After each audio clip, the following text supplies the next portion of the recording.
Indeed. Indeed. What do you mean, indeed?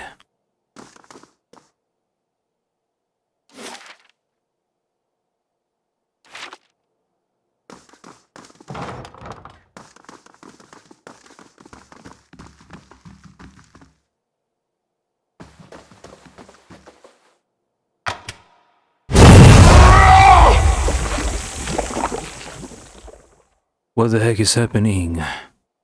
Well, it's a trap, okay?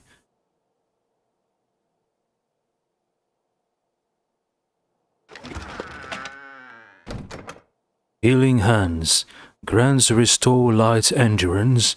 Gloves, gauntlets, and braces offer a variety of benefits. While some protection in combat, many have magical properties that empower the wearer in other ways. I'll take it. Blood, still wet, runs from the woman's slit throat, soaking into the sheets below. The sheets below. I see. Blackened pages curl in the fire. A leather cover embossed with a rising sun and 3 stars is barely visible through the flames. Rising sun and 3 stars, isn't it the symbol of Eostas? A burnt book with the symbol of Eostas and a body of a dead woman with a slit throat. Interesting.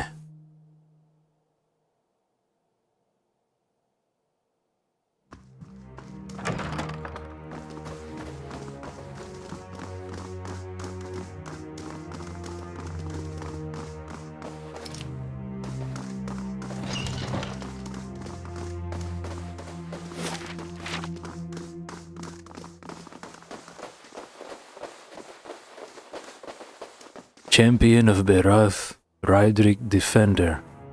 Okay.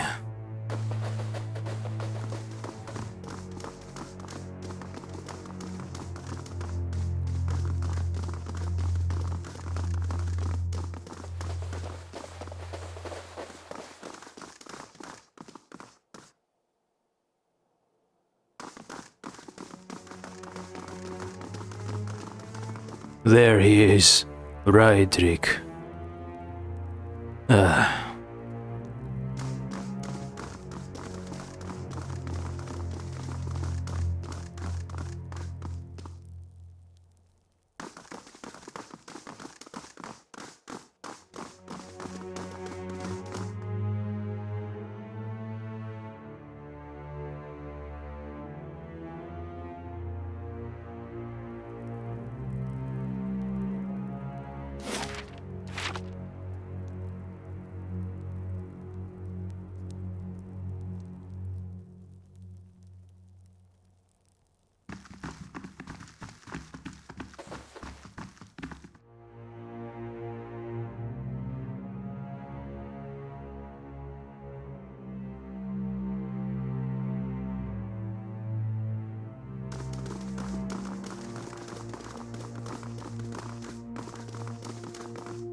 Favored of Berath.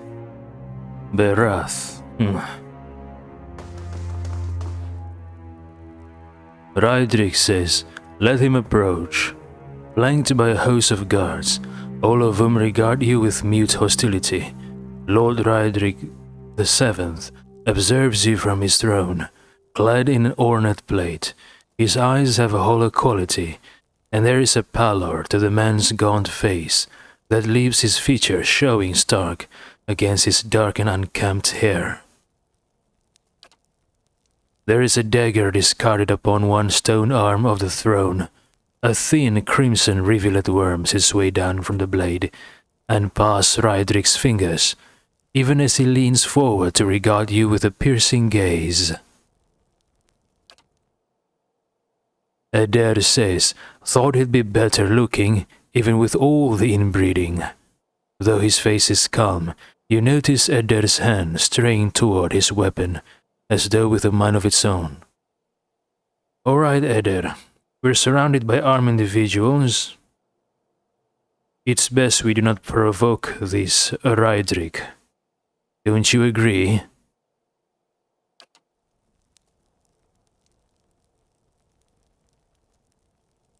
Rydrik says, "It seems I've you to thank for the chaos spreading through my keep. I half expected some invading army."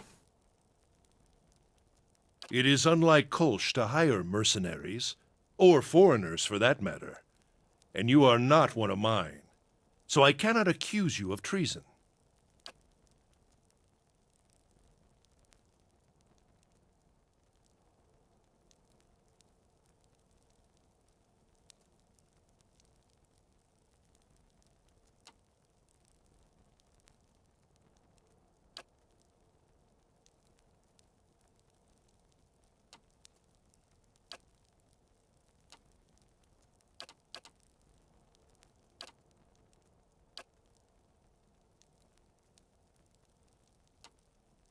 Rydrik's voice is a low rasp, his gaze fixed upon you. He smiles grimly, flashing white teeth. His fingers close loosely around the pommel of the dagger, as if to ascertain if it is still there, and then flinch away. Rydrik says perhaps he ought to have considered such tactics sooner. You've made short work of my guards? His eyes narrow. They were good and loyal servants, loyal to my coin if not to me. They deserve a better fate than you gave them. What has my cousin promised you? Some grand reward? If he had any resources to his name, he would not covet mine. And if he had any honor in him, he would not have tried this here, now, when I have lost so much.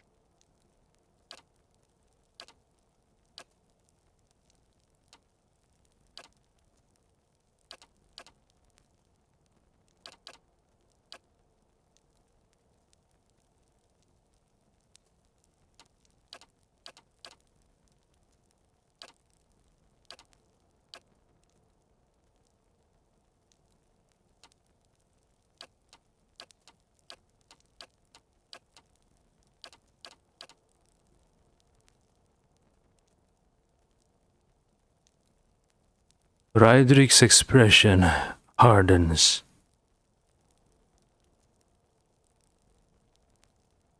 Arismital points to the dagger. What happened there? A just sentence. Rydrik turns his head slightly to regard the dagger. There is a sudden careful stillness in his expression. His voice wavers, and in that moment a pang of grief crosses his face. Rydrik says Ygritte knew. She hid the verses from me, the tokens. She knew what I would make of them. The scattered god poisoned her against me, made her deaf to my instruction. Isn't Ygritte his wife? So... what happened? He killed his wife? The dead body of a woman, which is apparently his wife, and a burnt book with a symbol of Eostas. Put one and one together because Eostas worship is banned in this place.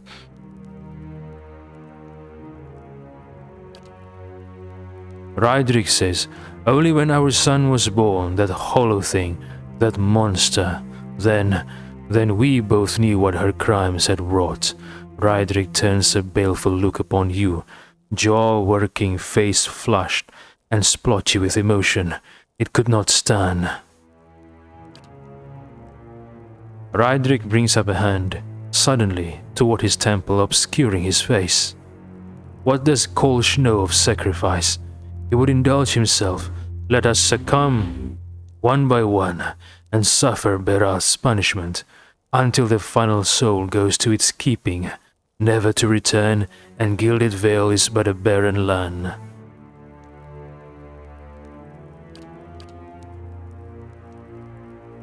Arismital says, you murdered your own wife? Your child?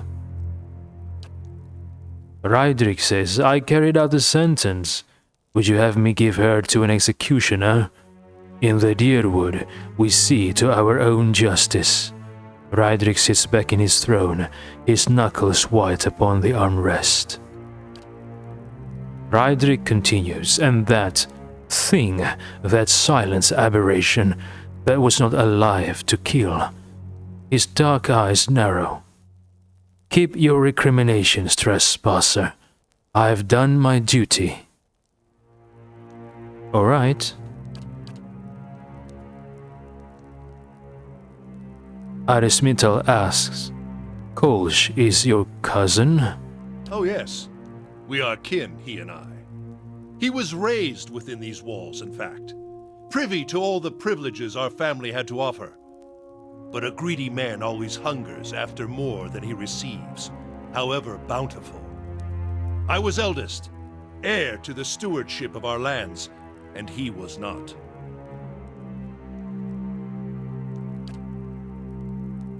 Rydrick says the legacy brought chaos with it, panic and despair.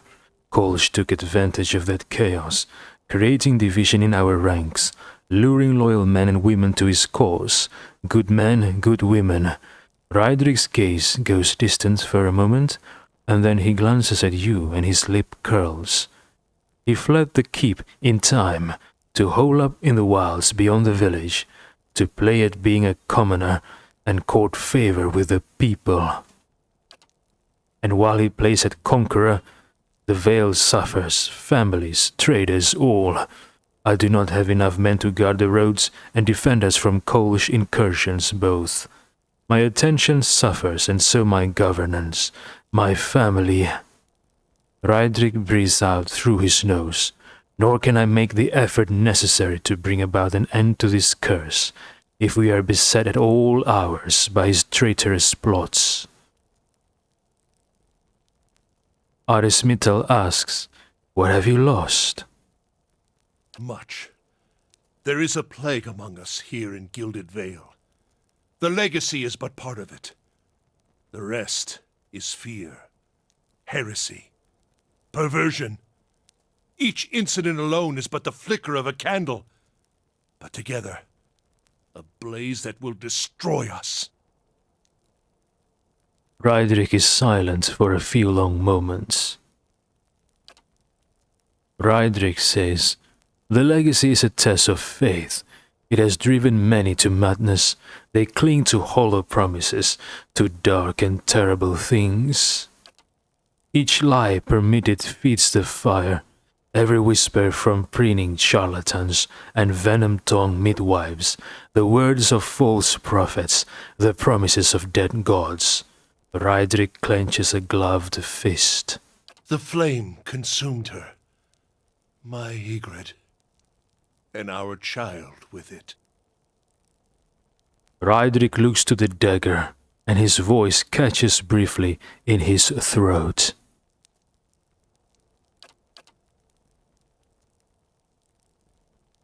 Okay, what should I choose now?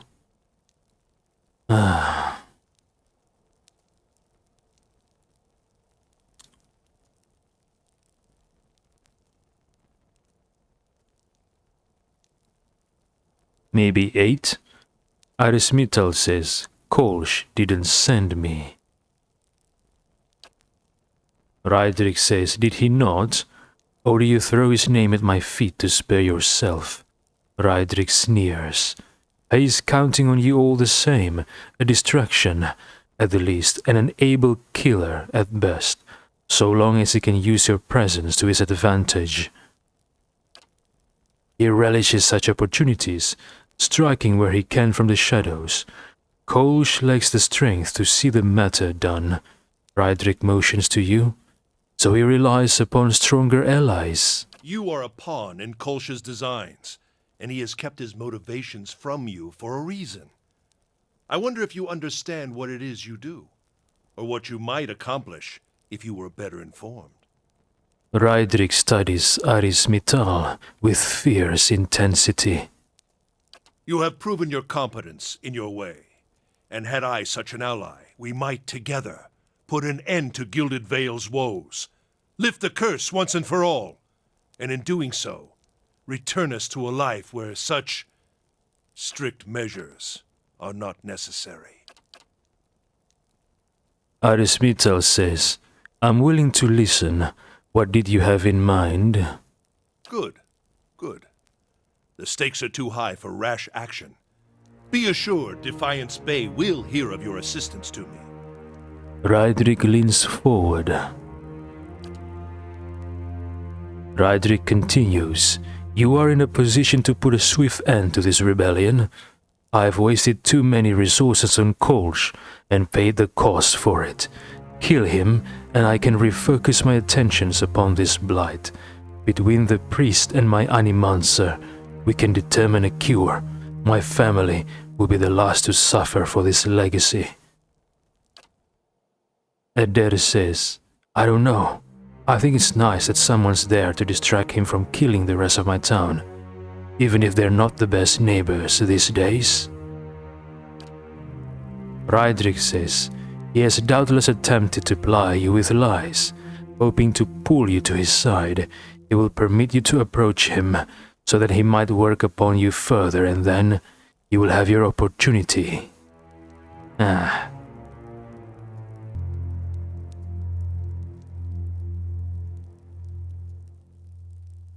Arismital says, you truly are mad if you think I would ever help you. So be it. May the twinned god take pity upon your splintered soul, and scatter it to the winds. Rydrick's frown deepens, but he only nods. Rydrick rises from the throne, and around him his guards settle into battle stances. Oh, sheer.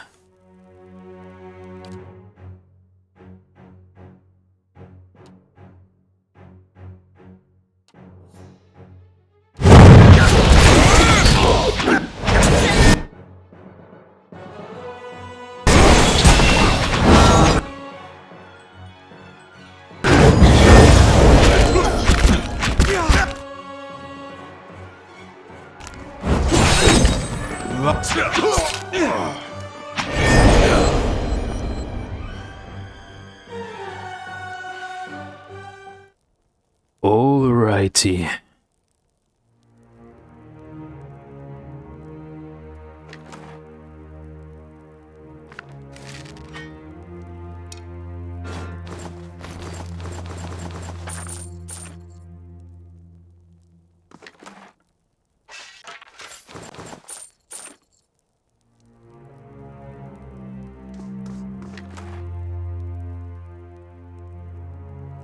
Justice. This sword was once used by a paladin as an executioner's blade during a long-forgotten crusade. Over the years, the paladin slew countless heretics, but as time wore on, his fervor slowly turned to fear at the unending evil he saw growing in his homeland. Tired of the myopic and ineffective approach of his superiors, the paladin swore to cleanse the corruption from the hearts of his people, and took it upon himself to execute any who consorted with heathens. After finding a heretic hiding within a small village, the paladin put all its inhabitants to the sword for aiding the sinner. That night the paladin woke to his sword being driven through his own chest, having been betrayed by his own men, who were guilt-ridden for their own complicity in his atrocities. This large sword seems to be covered in rust, but on closer inspection the brown stains on the blade are in fact dried blood. Apart from the size, the sword seems plain. Its only ornamentation is hidden under the black leather wrapping on the ricasso, where an image of Voidica has been etched. Scratches on the etching indicate that someone tried to clumsily remove it. But why?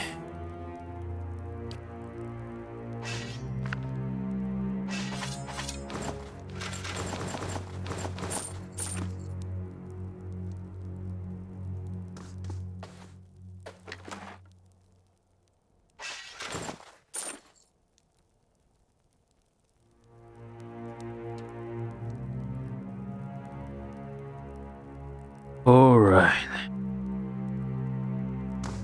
It's done then.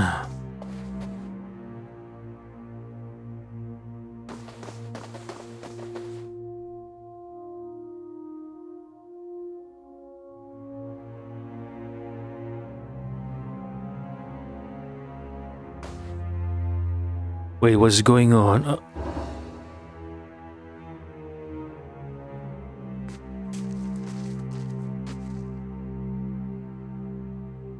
Kolsch says, "We heard that you had moved against the keep, and yet we have arrived too late. But a moment earlier and I would have heard his dying breath. No matter. Why do I think you deliberately come late so you didn't have to fight?" Kolsch says, "It is done. The tyrant is dead, and our village is free to move into a greater future. Gilead Vale owes you a great debt. I owe you a great debt. You have accomplished what I could not. I'm glad you say that. You owe me." Kolsch says, "Take what rewards you care to from Raedric's vaults. You have earned them twice over." Kolsch looks over the throne room, smiling. "There is much to do. We must send word to the Earl, of course, revoke the cruel laws Raedric has instated. But do not think we will forget your assistance. You have brought about great change. Take pride. Everyone will remember this moment. I will remind you of this. You owe me, you and the people of Gilead Vale."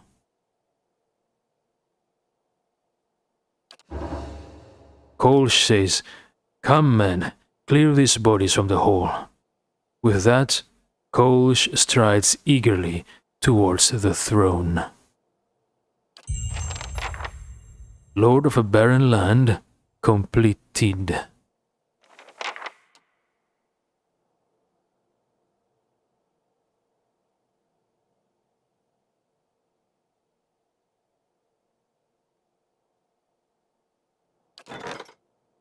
Like waters, broken tombs. At the southeastern edge of Eir Glanfath, the isolated town of Airana's Tears sits on the northern shore of the Lake of Drowned Tombs. Lately, a strange phenomenon has turned the lake's clear waters black. Stranger still, the town's stone tombs have been breaking open from the inside, the skeletal occupants slowly marching to the water's edge and into the depths. After several futile nights of waiting, Nasu finally discovered the origin of the lake's black waters. The Sean Guela of a witch who had settled in Airana's Tears over a century ago. Locals had accidentally plowed up her burial plot. Her remains had slid into the lake during a fierce storm. The spirit, previously content to haunt the field, had begun calling her old neighbors down into the lake with her. With the help of the locals, Nasu was able to put the spirit to rest. Most of the corpses were able to be returned to their tombs, but not all of the tombs could be reassembled. Nasu brought back a piece of one mystery tomb as a souvenir. A souvenir? That's bad luck, Nasu. Take it back. What's this? Yesugabur, tomb fragment. Properties banishing. All's life. Found near the Lake of Drowned Tombs, this fragment from a tombstone contains only a few letters of a person's name, Yesugabur. It has been imbued with supernatural powers by the spirit haunting Airana's Tears.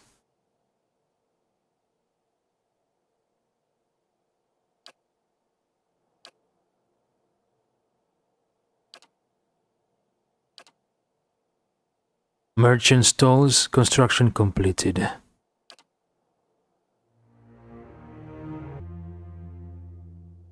Warden's Lodge. The Warden's Lodge watches over the wilds near the stronghold. Upgrading the lodge will grant a bonus to the survival skill upon resting at Bright Hollow. as well as provide access to the warden, who offers high-level bounties.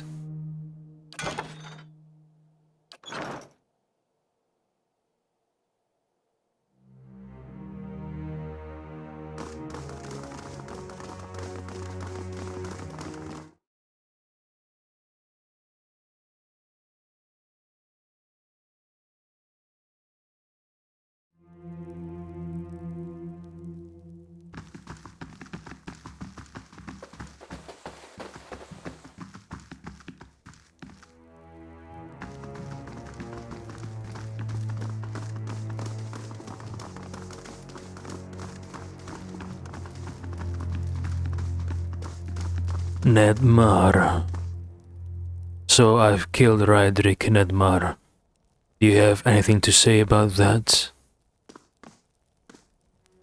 And so Gilded Vale has its new Thine.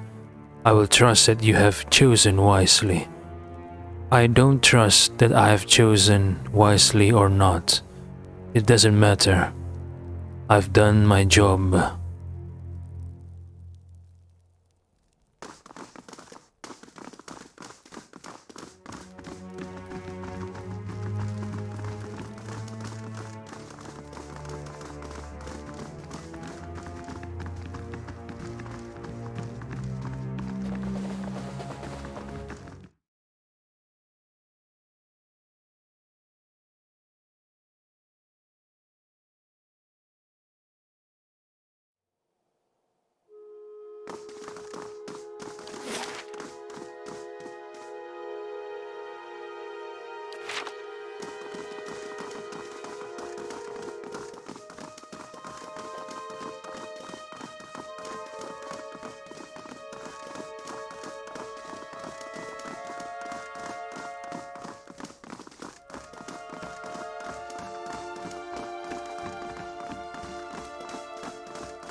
Alright, Oshria, I've killed your master.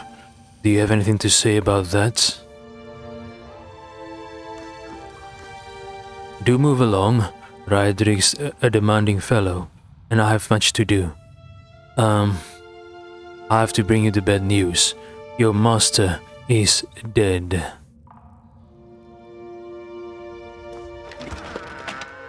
Chest stealing. No, I'm not a thief. So no stealing, no thieving for me.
Rogue, wizard, archer, priestess.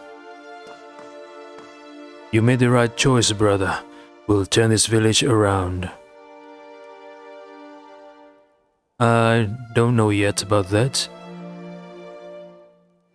It's a new day for Gilded Vale.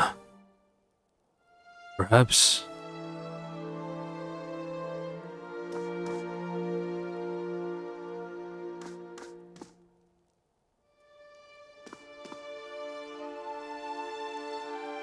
Forgive me, friend. There is much to do. but we will not forget what you have done for us. Gilead Vale has a great guardian in you. I hear your name spoken often. Be proud, my friend, says Kolsch. You don't need to speak about me. Just remember you owe me, and one day I will come to collect, with the equivalent amount of demand.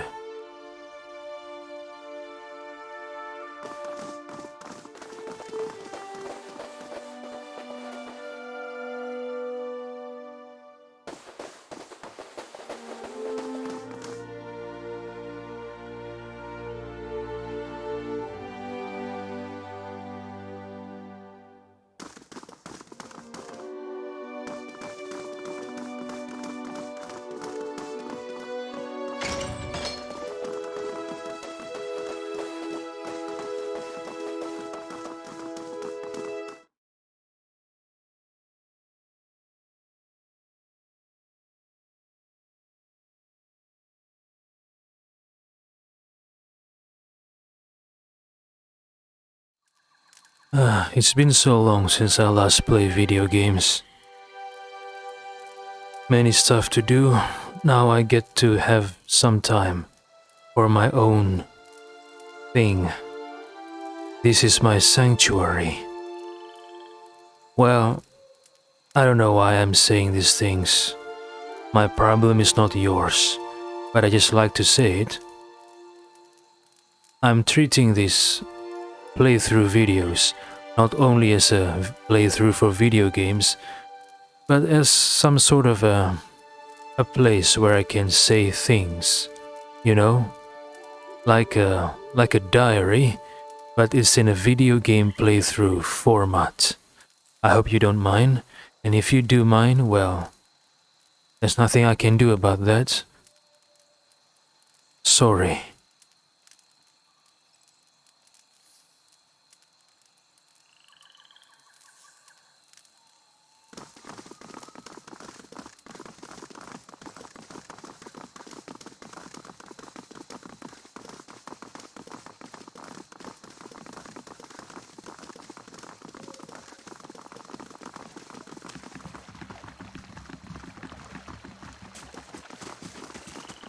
Where are the dead bodies?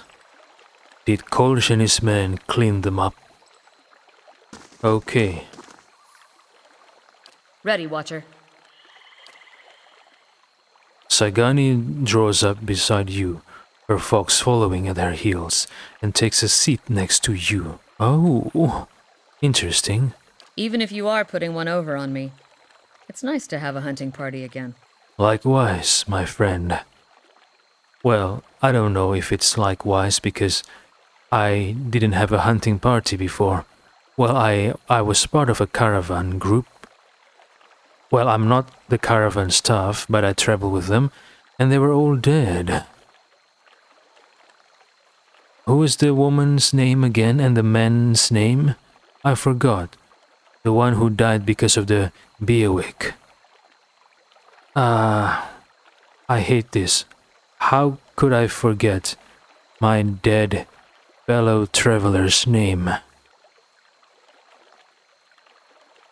Arismito says, you've been searching for Persok for 5 years. 5 years for me. Must be 30-something for Ichimak. Hearing its name, the fox looks up. 30-something for Itumak, 5 years for Sagani. So that means Itumak wasn't always hers? Maybe Itumak was passed down from someone. Arismintal says, what an adventure. It certainly started out that way. Sagani grins wearily. It's been a long hunt. A long time away from my family. Before, I'd crossed the tundra of Nasitok following caribou herds. I didn't want to leave Kalu and our children, but I was eager to visit lands my people rarely do. But 5 years without finding him. It's like 2 hours of necking. I'm ready to be done with it. Sagani adjusts the bow hung over her shoulder. She scratches at a callus on her middle finger. Okay, so Sagani is done with it, ready to be done with it, after 5 years. 5 years without her husband's embrace. I wonder, does Sagani cheated on her husband during this 5 years adventure? I mean, she doesn't have her husband at her side for woohoo time. Did she ever choose to fall in the embrace of another man? Ah, I hope not. Or Kalu, if that happened. Arismital says, "Why do you have to find Persok?" Soul recovery is an old village tradition. We call it the Tarnek Ilitsak. Once in a generation, we seek the soul of a much respected and long dead village elder. We tell him what's changed in the village, how people remember him. The only other Tarnek Ilitsak during my lifetime happened when I was a girl, not long after Persok died. We feasted on blubber and fermented milk for a week, and we honored the chosen huntress as a hero. Sagani sighs. Then she left, and we returned to our duties. We still sang her name to the skies during festival season, but we otherwise didn't speak of her. So that one, she didn't come back? Of course not.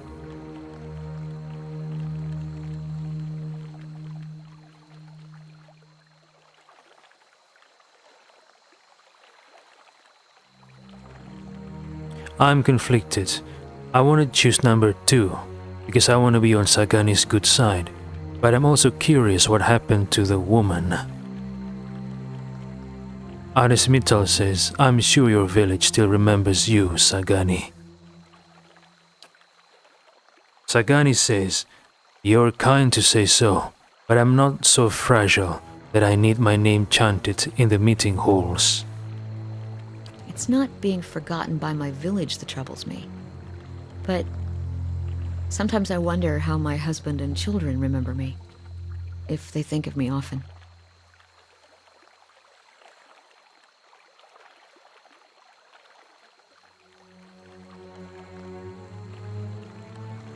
Should I be passionate or should I be rational? Arismital says, "Returning to them is what matters." Sagani nods, both practical and true. Still, there's no point in dwelling on it.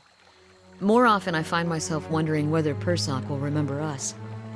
You claim to see souls. What do you think? Do you remember your past lives? Sagani sighs. She gives Arismital a sidelong glance. Arismital says, "Yes, in fragments." Sagani leans a hair's breadth closer. "Really, what's that like?"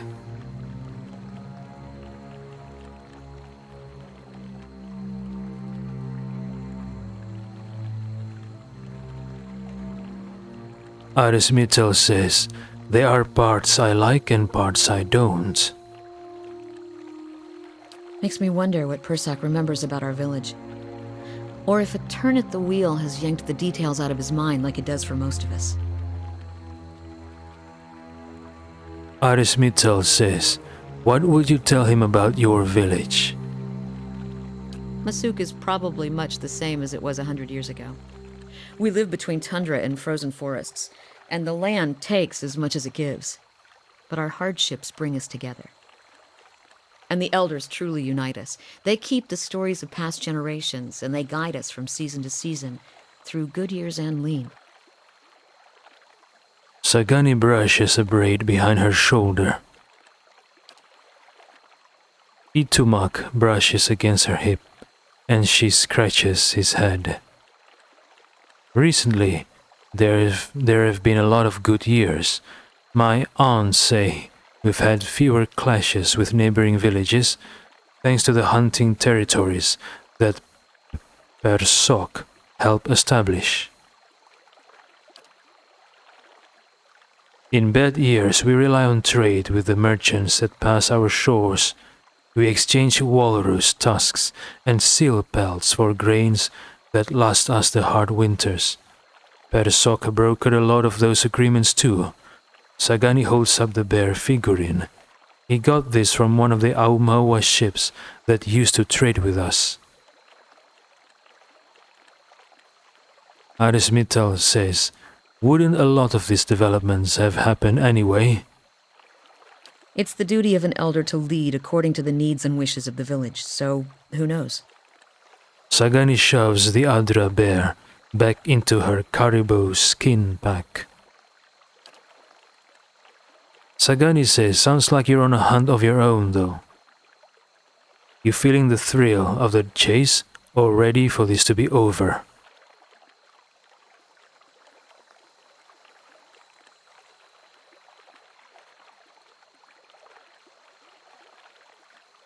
Arismital says, does it matter?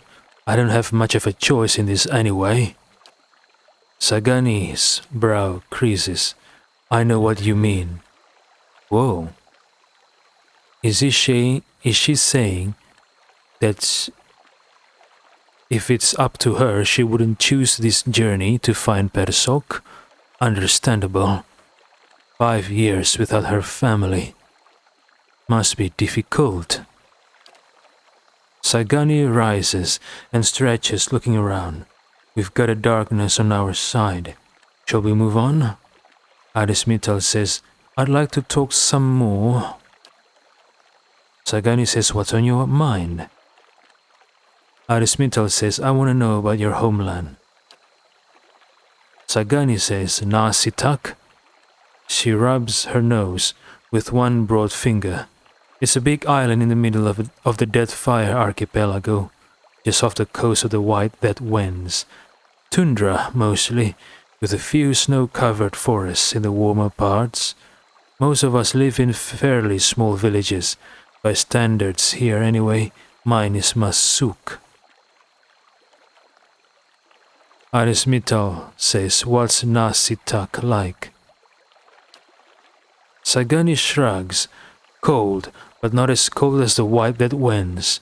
The few kith who visit Nasitak find it sparse, but there's plenty to sustain a village if you know where to look. Sagani ticks the item off on her callous fingers. We get hides and meat from caribou, seals and small whales, bone too, which makes fine bows and arrowheads. Community is important to us. We survive or perish together. So everything we do every week-long hunt, every wall we build, is for the village. Arismital says, who lives there? Sagani says, mostly Enutanic, like me. People here call us Boreal dwarves. Migratory clans of Glamfelen from the White Dead Wen sometimes spend the colder seasons on Nasitak. But we don't see too many other foreigners who can tolerate the elements. Okay, this is random, but look at Sagani's picture. She's cute for a dwarf. I'm not gonna lie. She's cute. Sagani pats a weather-bronzed arm. Those of us born in Nasitak like to say we have a hardy layer of seal skin just beneath our flesh. Arismital says, tell me more about Masuk. Masak. What masaking?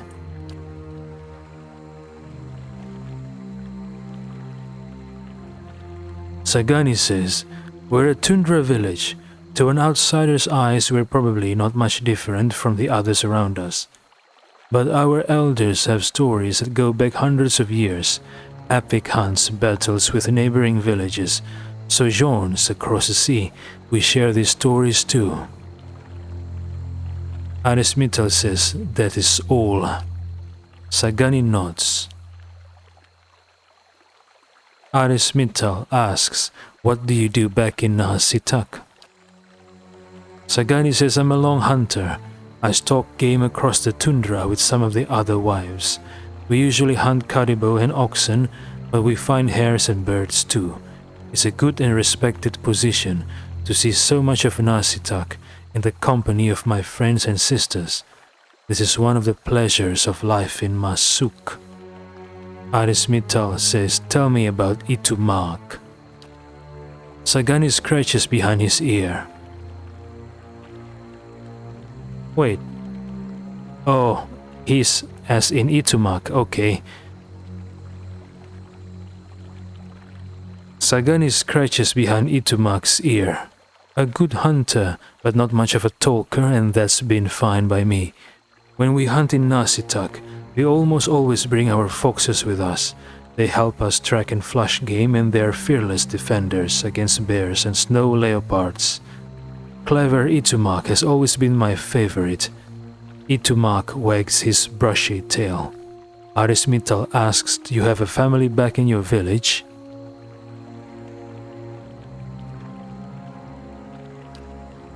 Sagani says, of course. We'd never send a woman who hasn't had the chance to find a mate and have a couple children of her own.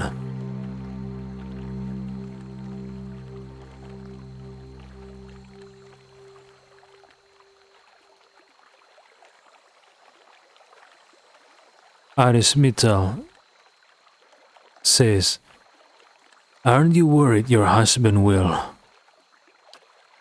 Sagani says, are you kidding? I'm the best shot in Masuk. Okay, this is ambiguous. When she said she's the best shot in Masuk, does she mean that she's the best shot in Masuk and that makes her husband fall in love with her and wouldn't want anyone else? Or does she mean that she's going to put an arrow in her husband if her husband's doing funny things? I'm thinking it's the latter, though. I remember, in the character creation menu, I think the place where Sagani came from is a place where the men are domesticated. But, even if the men are not domesticated, I'm not condoning or encouraging husbands to do funny business outside of marriage. Arismital says, tell me about your children. Sagani says, I've had 5. Yakona, Estuya, Najuo, Anik, and Malak. Estuya and Anik died young in long lean winters. Malak was barely talking when I left. Sagani scrapes a thumbnail along the handle of her hunting knife. He probably won't know me when I get home. Malak? Okay. Estuya and Anik died in winters. I'm sorry to hear that.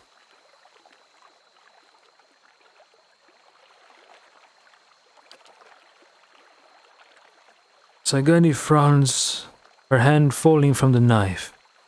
Even in Nasitak, I spend most of my time on the hunt, but then it's easier to relish the hunt when I know I'll see my family enjoying our kill. Arismital asks, what's your husband like? Sagani says, Kalu's a good man. He's raised our children well and built us a strong home while I've been away on hunts. Our parents chose us for one another when we were still young, not the way things are usually done here, but ours chose well. Sagani smiles. We came to appreciate each other as helpmates first, then friends, and then, well, you know how it goes. There's a hint of a blush below the stripe of face paint. Ooh, Sagani's blushing.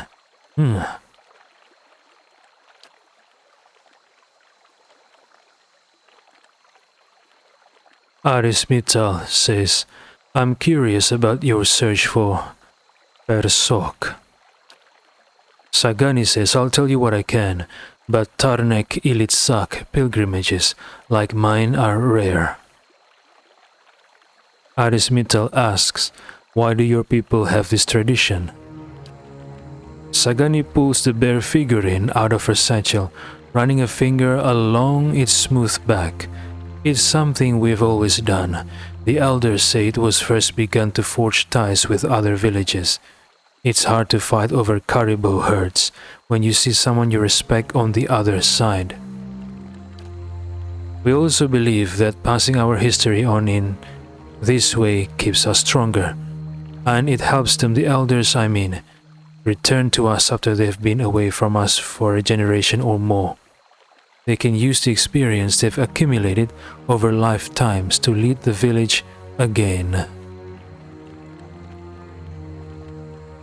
Arismital asks, are elders usually reborn so far from the village? Sagani says most often they return somewhere in Nasitak, a member of another village, or they are reborn among the Glamfelen of the White that wins. Even so, it's hard to say what's usual. A mischievous grin crinkles Sagani's eyes. When my grandfather was a boy, the elder came back as a polar bear. The huntress chosen for the task had to recite half of her village's deeds while running from the beast. Wow, that sucks, being reborn as an animal. Sagani's expression sobers. Even so, there have been journeys longer than mine. Some last decades, and the huntress doesn't always return. So I guess that's what happened to the last woman that went away. She didn't return. Arismital asks, what happens when the elder is found? That depends on the man or woman he's become. It's easiest when the rebirth happens in another village of Nasitak, where the tradition is understood, even in the White Dead Winds and the southern islands of the Deathfire archipelago. People understand this custom and will welcome you politely enough, even if their souls do not remember. Sagani shrugs, but sometimes you find someone whose soul has no memory of the village, and you have to tell him of people who remember him still. As disheartening as this is, you hope that the reminder will aid his soul in a future life. Arismital asks, how did you get picked to come search for Persok? Sagani grins, another old village tradition. The elders watch the caribou migrations and cast seal bones to determine the right time for this journey. When the omens were determined, all the village wives drew sharp teeth. We're the ones that go away to hunt and fish, so we're the best suited for a task like this. Anyway, I grabbed the little tooth. Sagani frowns. Traveling so far is a rare privilege for us, but as you can see, the journey can be unpredictable. Arismital asks, what are your thoughts on my search? Sagani frowns. Helps to know what you're hunting. You've got a lot of tracks to follow, but where they lead is anyone's guess. Arismital says, let's move on. Ready, Watcher.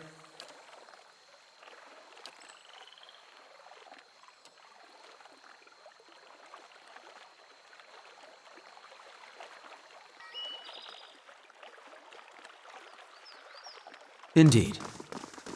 Indeed. Okay, so where should we go now? Rydrik's hold is finished. Kaid Nua, Black Meadow. Oh yeah, to the city. Deerford Village, Wooden Plains, Stormwall Gorge. Anslock's compass. Do I have a quest over there?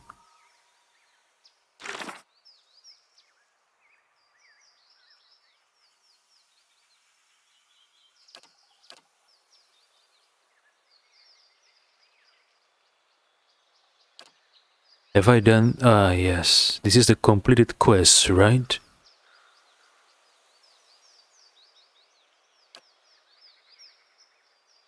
By order of the Lord of Gilded Vale, all mothers who give birth to hollow-born children will be exiled from the village. Aufra worries that she may find herself among their number. I returned the potion to Aufra and told her the truth about the mixture. She was understandably disappointed, though still appreciative of my efforts.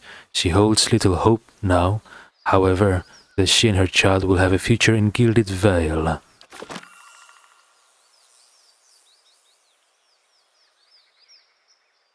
Okay.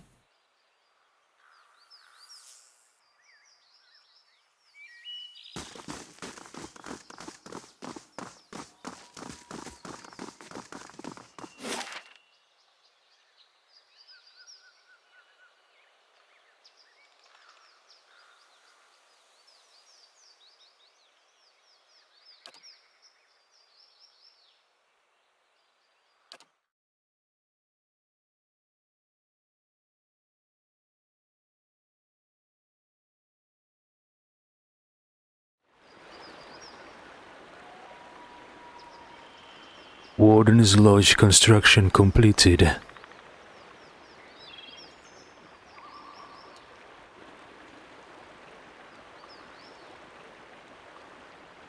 Dungeons. The dungeons of Kainua contain 9 cells. Upgrading the dungeons will allow you to take prisoners during your travels.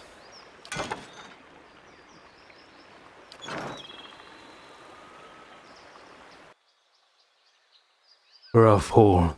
Rebuilding the Craft Hall arms your stronghold, providing you with a weapons and armor merchant, as well as a dexterity bonus for resisting.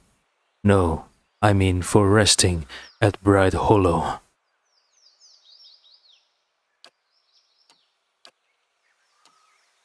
Maybe I should find something else.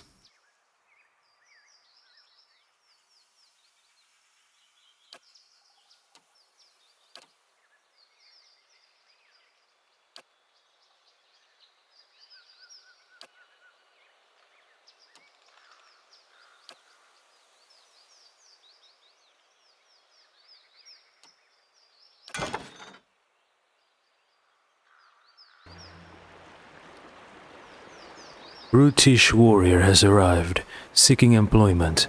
He was nearly set upon by brigands on the road, but your patrols intervened. Craft Hall construction completed. Bright Hollow restoration. Restoring Bright Hollow will allow you to rest there.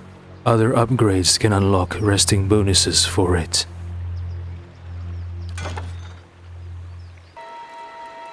Stronghold hirelings.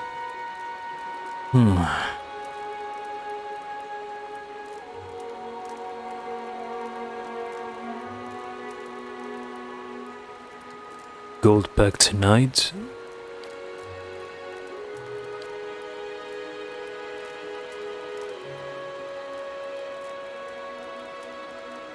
Rawatai linebreaker.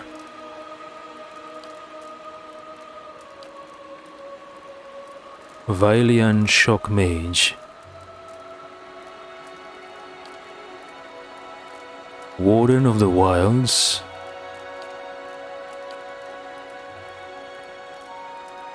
Orderless disciple.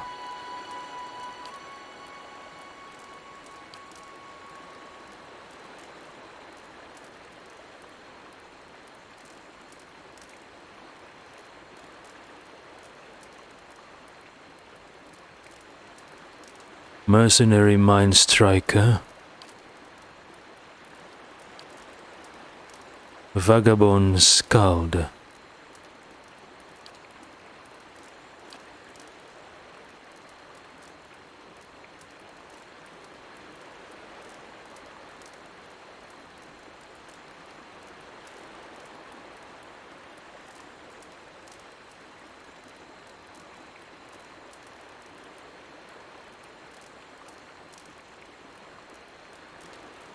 Vanguard Soldier. 8 out of 8. Okay.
Greetings.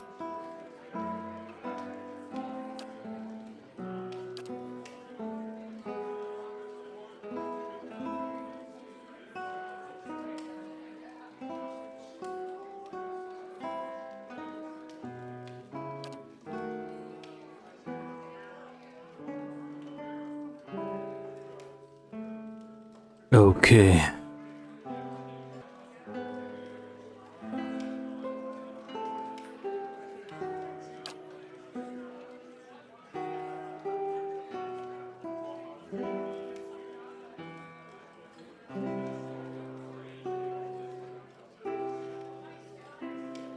Wait, there's a slave background? Deadfire Archipelago slave, you have never known freedom. Shackles and chains have bound your existence, and someone has told you what to do your entire life. Who would not want to have a tall, fit, muscular, female slave that can fight? Interesting.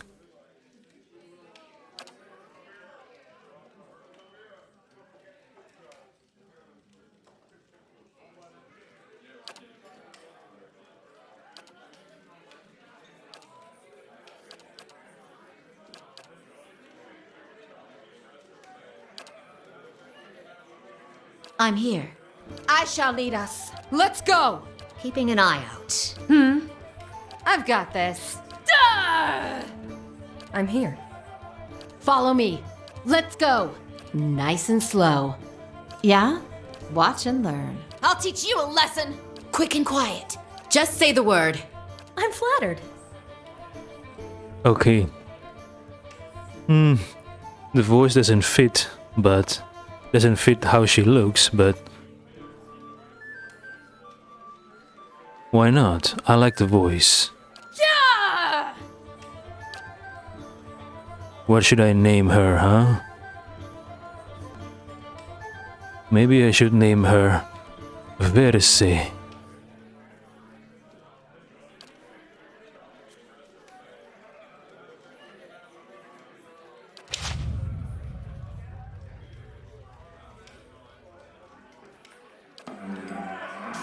All right.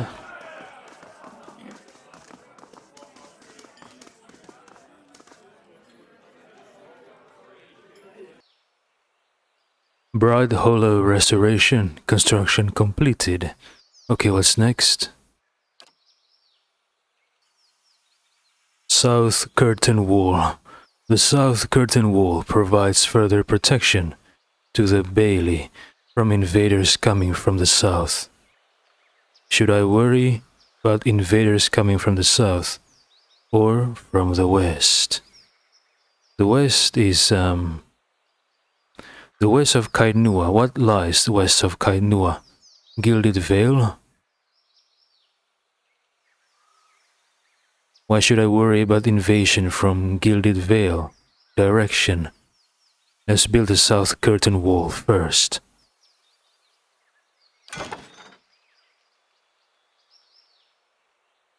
South Curtain Wall construction completed. Next would be the West Curtain Wall. Where is it? The West Curtain Wall provides the Bailey with protection from forces coming from the west.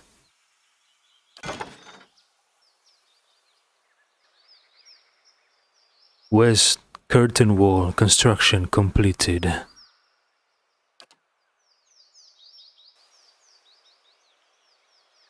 Bailey. The Bailey houses various necessities for keeping the stronghold self-sufficient. Building this upgrade will allow you to upgrade the grounds further.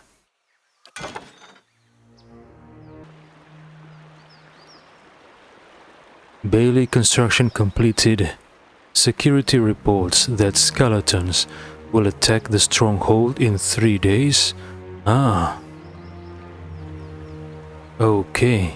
3 days for an invasion by skeletons. What's next?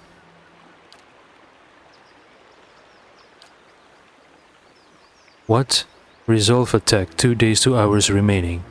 Skeletal corpses are trudging up from the endless paths, wielding swords and spells. They will attack soon. Okay, I think I should do a manual resolve. But first, what should we build next?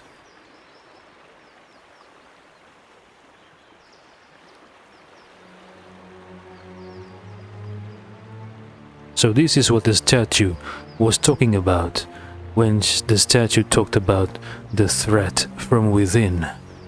I mean, the walls and the securities around the castle is useless if the threat comes from below, right?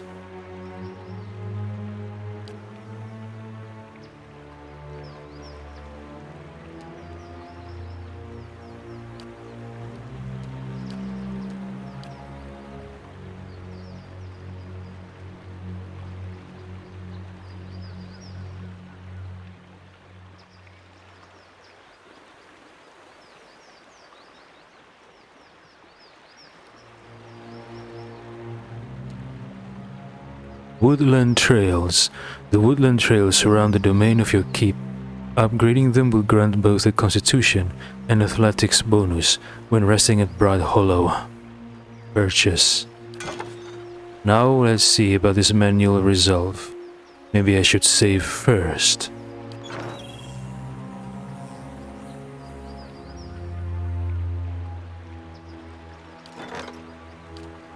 Manual resolve. You must travel to Kite Nua to participate in the defense. Alright, let's go to Kite Nua then.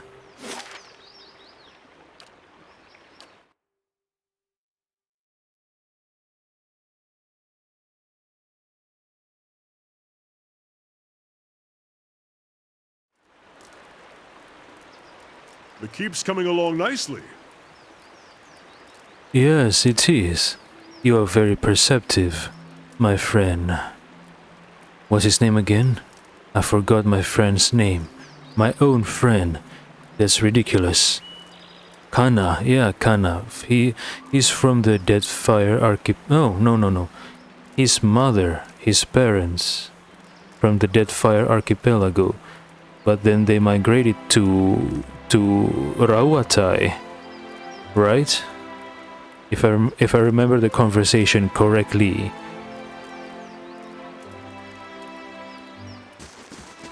Okay, let's save first. And then we will manually resolve the skeleton's attack. Maybe I should position myself near the entrance to the castle, because the entrance to the endless path is within the castle, right? Rawatai Linebreaker, Vanguard Soldier. Here, right? Wait, I have restored Bright Hollow. I want to check. This is Bright Hollow, right? Yes, it is Bright Hollow. Oh, Warden's Lodge. Craft Hall. Ah, okay, I need to explore these buildings. Warden's Lodge and Craft Hall after I check out the Bright Hollow.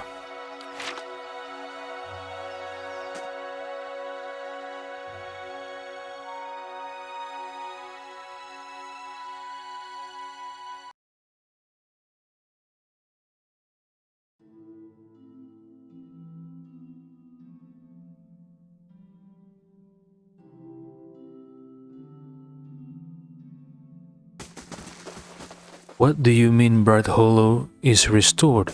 Look at this. Do you see this as restored? This is not restored. This is in shambles. What the heck? What is this? Am I being lied to?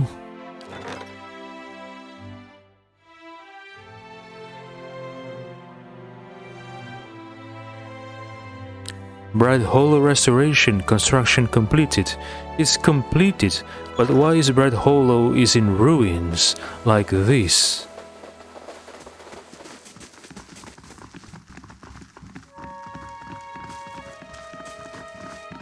Let's check the upper floor.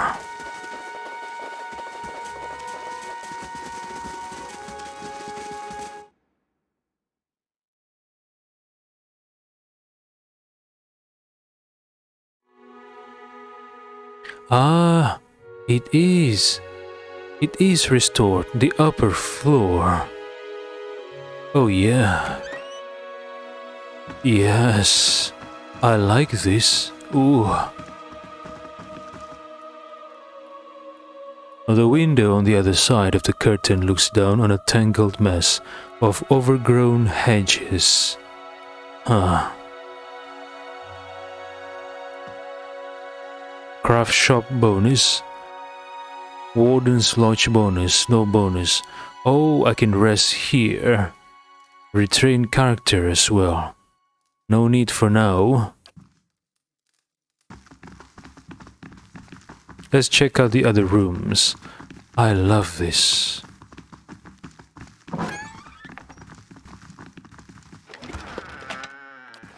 Chest. For what purpose? I think I have unlimited storage slots, right? In my backpack.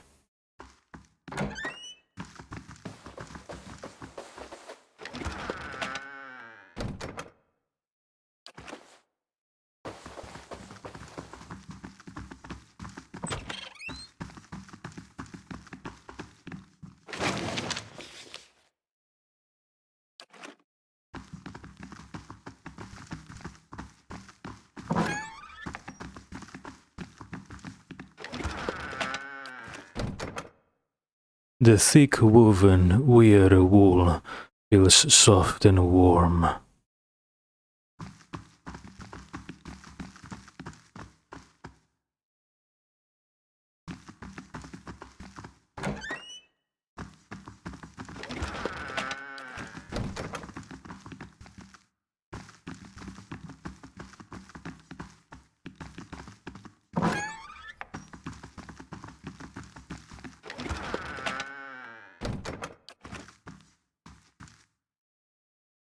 The wilderness of the deerwood rambles on beyond the house.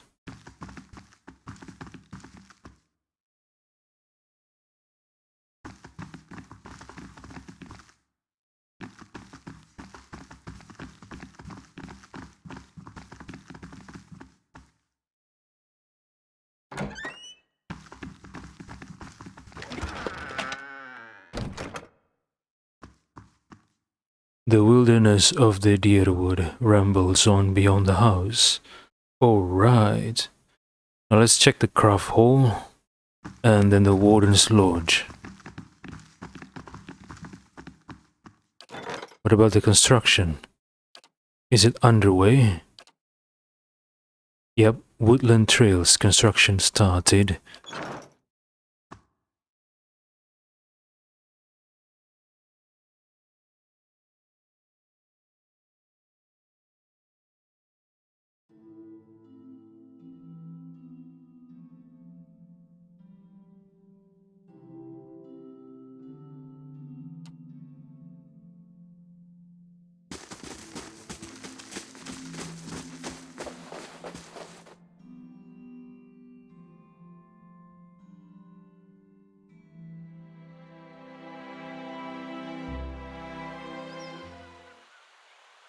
Better indeed.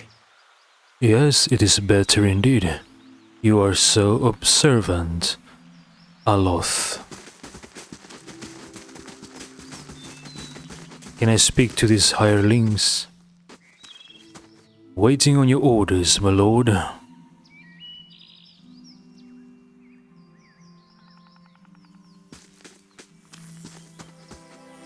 Something you want?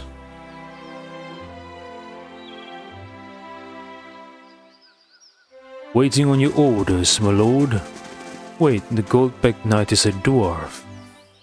Why? Warden of the Wilds. Waiting on your orders, my lord.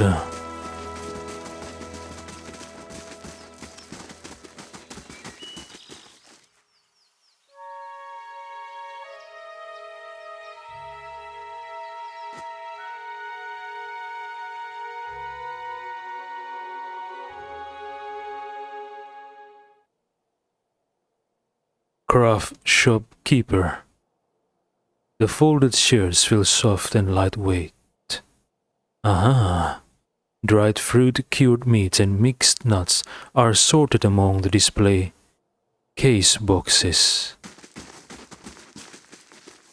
Hello. Craft shopkeeper says, "Good tidings, my lord. Might I interest you in anything?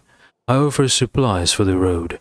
I'm sure you'll find many things of use to a hardy traveler such as yourself." Arismital says, "Let me see what you have." Oh. Oh. Anything useful? Torch? Torch? Why would I want a torch?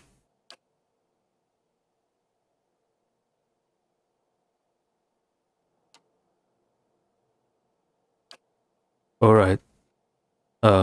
Keep up the good work. Always provide the castle with good quality materials.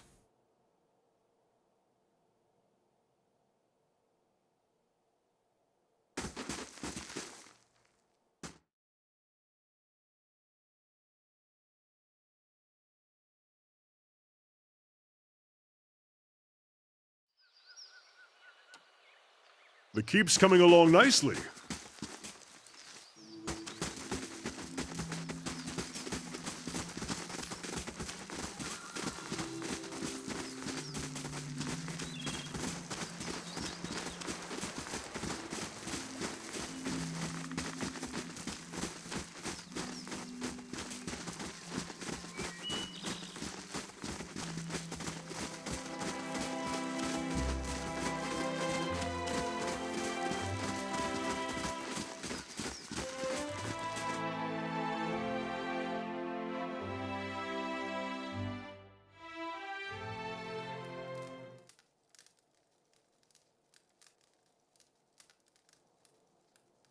Warden Fiergen? You hear about the bounties, says Warden Fiergen. One glass eye and several teeth are missing from the skulder head.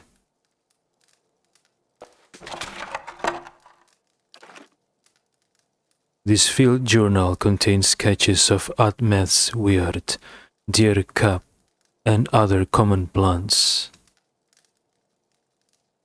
Good day, stranger.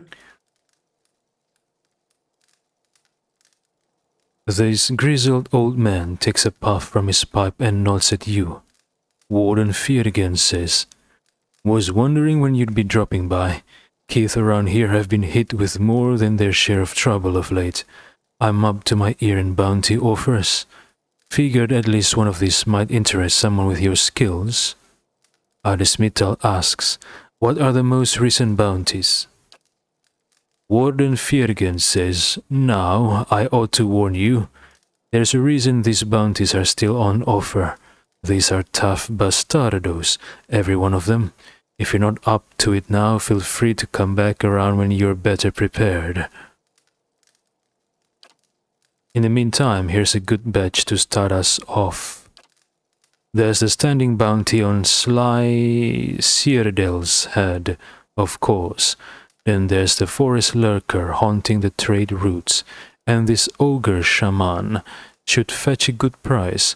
And up last is one war chief Iklak. Okay, should we go for the forest lurker first, because this bounty is messing with the trade routes, not good for the economy. Arismital says, "Tell me about the forest lurker." Warden Fiergen says, "Let's see. Word is this big forest lurker's taken up residence in the Black Meadow, just off the main road. The merchants have been calling it the Dweller, and they want it gone before it starts chewing up their caravans." Okay, Black Meadow. Arismital says, "I'll be going."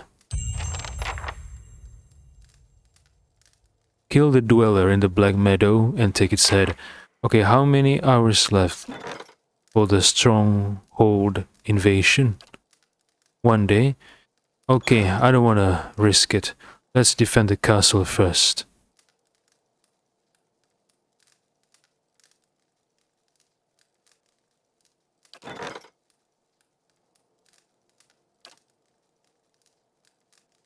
Special? No, skeletal corpses are trudging up from the endless paths, wielding swords and spells. They will attack soon. Manual resolve. Okay, here we go.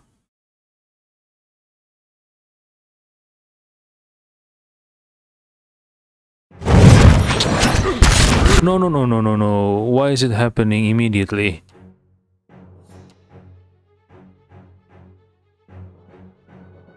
Who's who in this battle? Skeletal Ranger? Maybe I should help. Who is this? Mercenary Mind Striker. Barely injured. But let's help him. He's fighting alone here.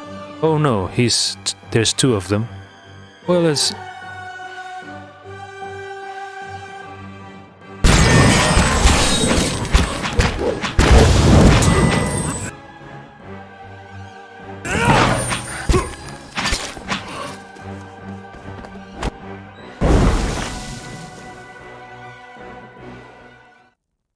Any casualties? I hope not.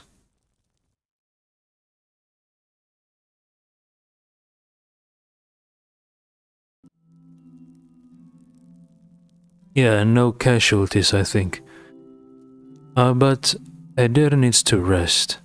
He's losing a little bit of health.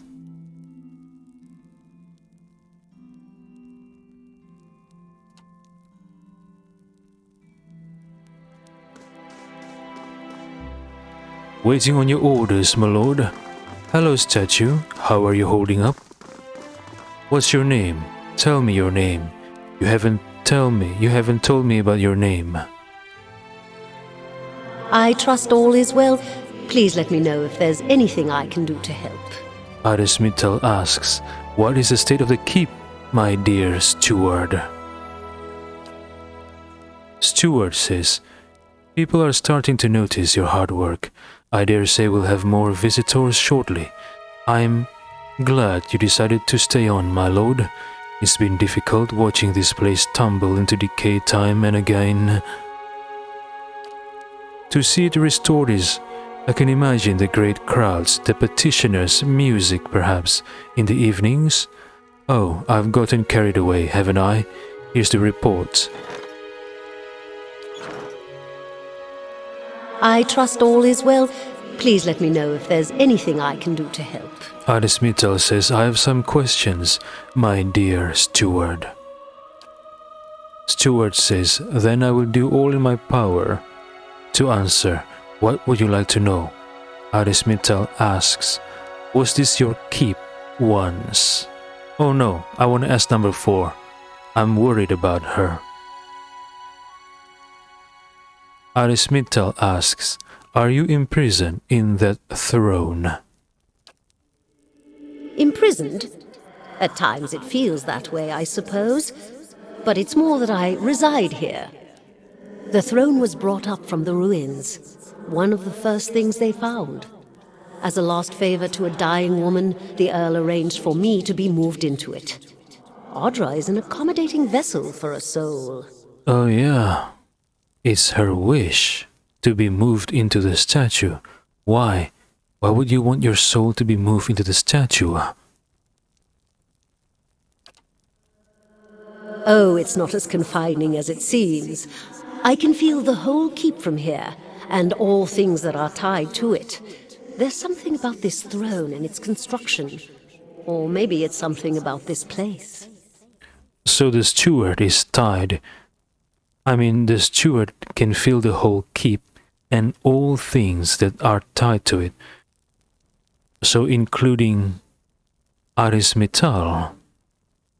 I wonder, when Arismital journeys with his party to different places, I wonder if the steward can see what Arismital sees and hear what Arismital hears.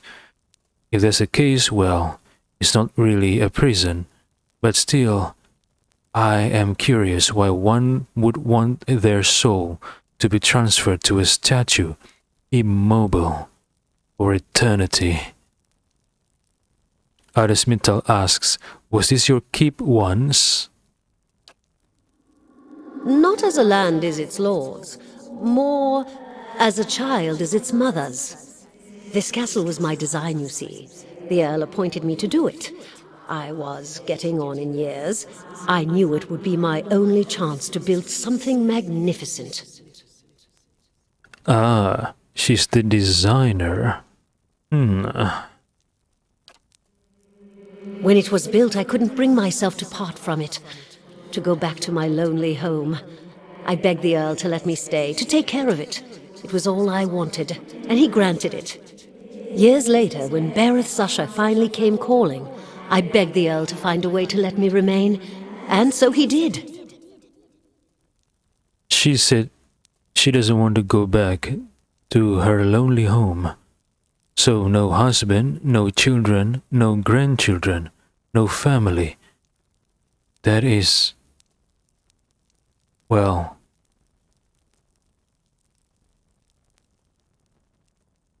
I'm sure she's happy, but still I can't help but to feel pity. Not in a mocking way, but honest pity for the lady.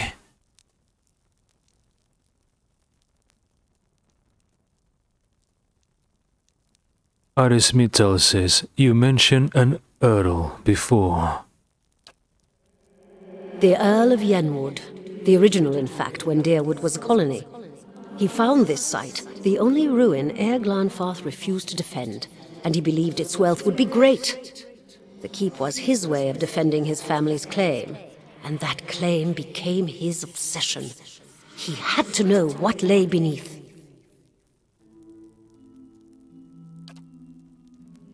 He devoted his life to excavating the ruins below the keep. They had been sealed with rock and soil. Deliberately, it would seem. Years passed, and with them the Earl. He dug his entire life and never found what he sought. His obsession became his sons and his sons' sons. And one day, that young Earl broke through. Arismital asks, what did he find? An endless maze, incomprehensible in its construction. But he would never come to learn more than that. Vile things had taken residence there, vile and dangerous. They poured up through the keep and slew its residents, the Earl among them. After that, the keep remained abandoned, unused, wasted. Mayorwall's mastery of this place was the first hope I'd had in 200 years. How I've longed to see it as it once was.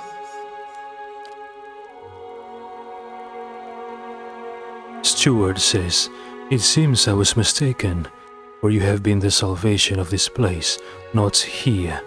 I thought the curse upon this place would never fall, that I would watch the very stones wear away into dust.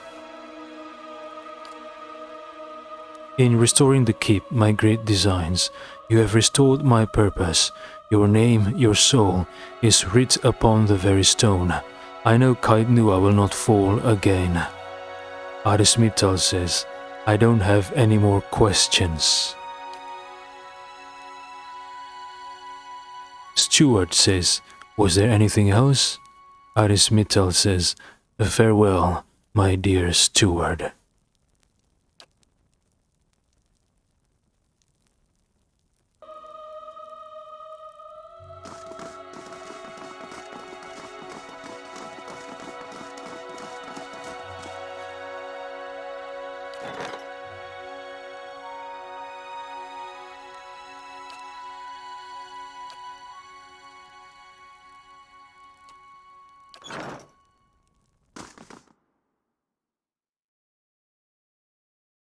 Now let's go after the forest lurker, the dweller in the Black Meadow.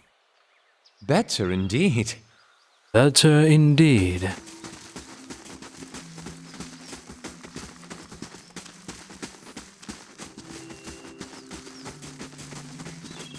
One of these days I have to get back down to the endless path and seek the source of these skeletal invasions. Well, so far is only one. I cannot use the plural S.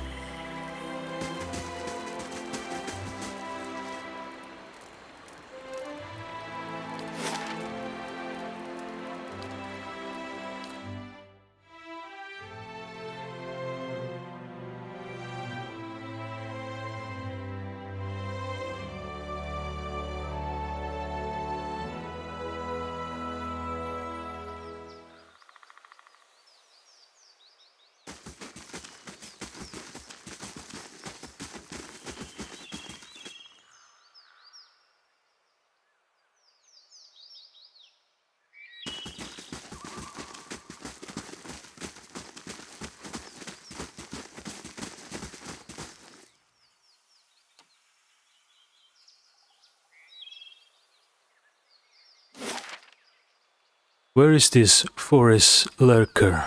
Huh? Up here, maybe? Shrine of Galawain?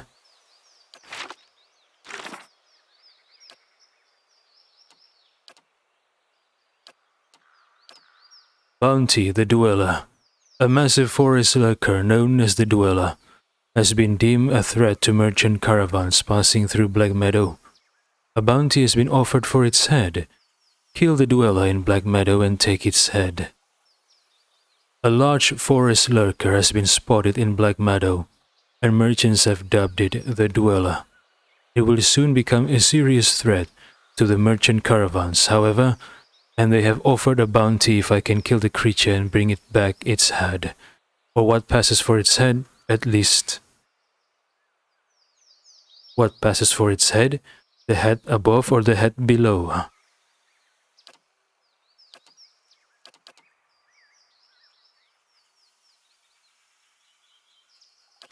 Okay, let's find this Dweller.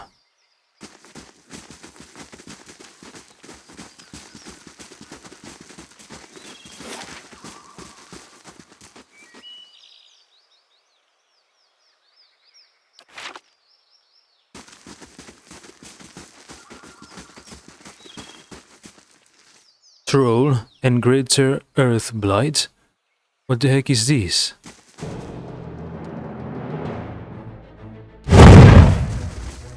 Oh, there's a lot of them. Menpowerga Primordial, what the?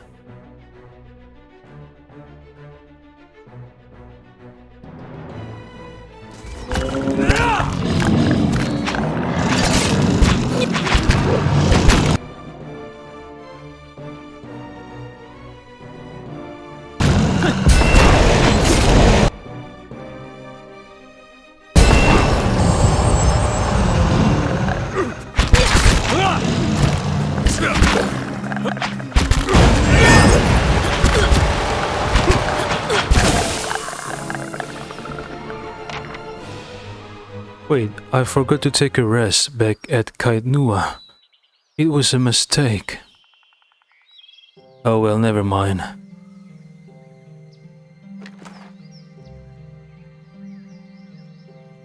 Awaken Adra, a vibrantly hued piece of Adra, still humming with energy.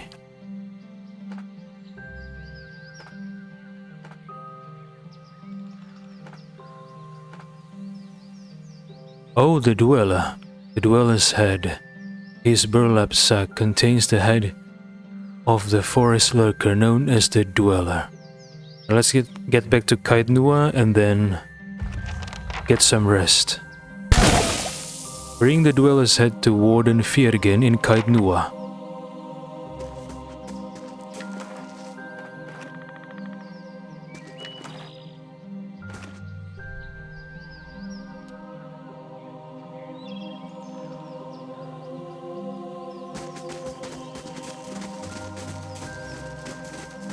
Warden Fiergen, here I come.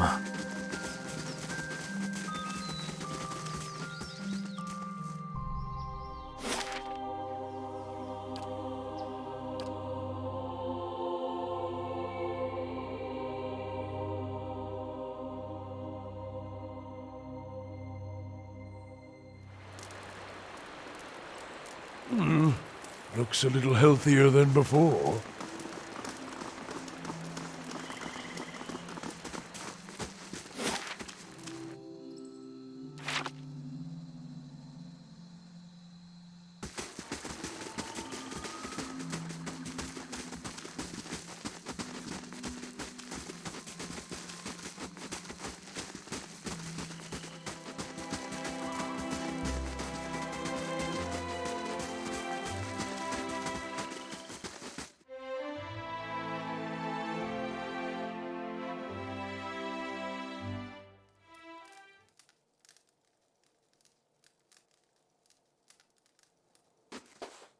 Good day to you. Warden Firgen nods at you. Good hunting, I hope. What can I do for you? Aris Mittel says, I took down the dweller. Warden Firgen says, to the relief of the merchants, I'm sure. Here's the coin they were offering. Anything else?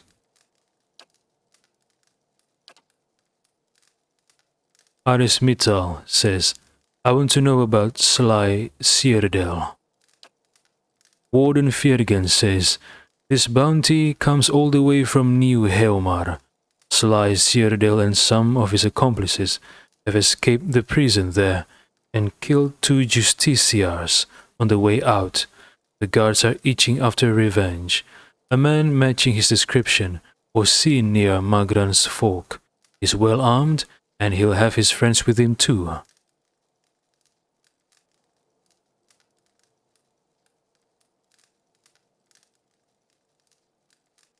Aris Mittal says, tell me about the war chief. Warden Firgen says, War Chief Iklak is a Zaurip. If the name didn't tip you off. He moves around a lot, but he's known to haunt the Valewood from time to time. Orcs want him dealt with before he takes up with a dragon. Okay, so what happens if he takes up with a dragon? Something dangerous might happen?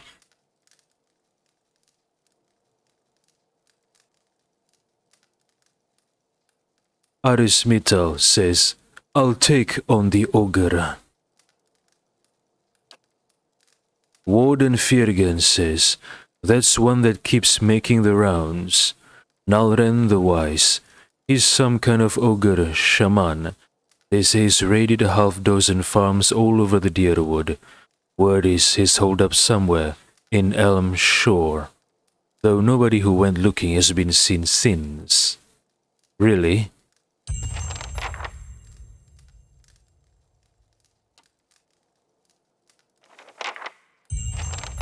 If I remember correctly, I haven't been to a place called Elm Shore in this game. So let's go to, what? Lost 19 CP to bandits? What the heck? Alright.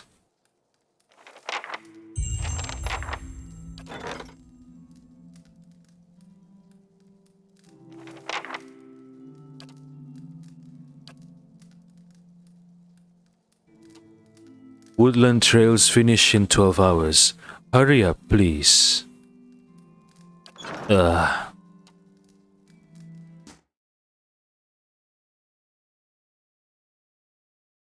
Hurry up. Oh, sorry. I didn't mean to yell. The keep's coming along nicely. Yeah.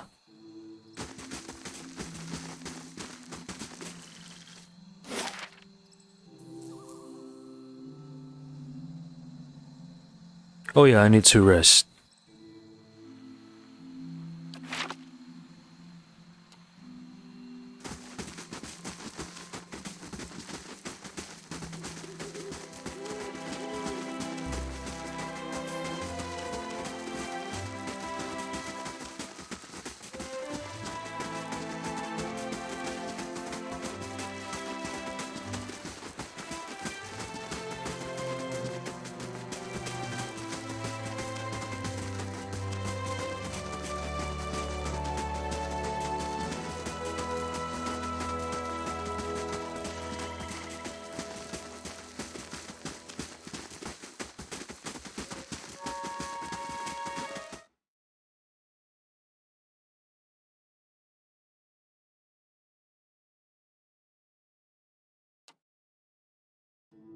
Let's rest.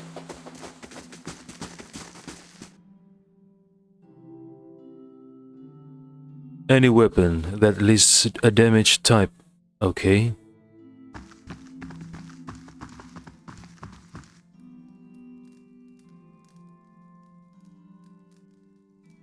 Okay, which bonus I wanna take? Survival? Dexterity? Let's go for +3 dexterity. Choose bonus. Rest with craft shop bonus. Rest.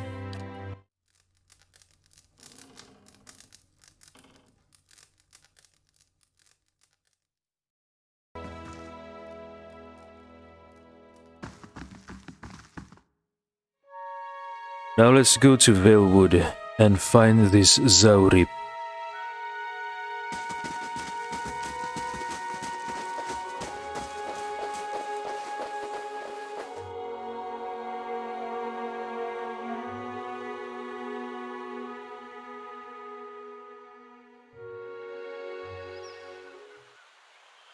The keep's coming along nicely.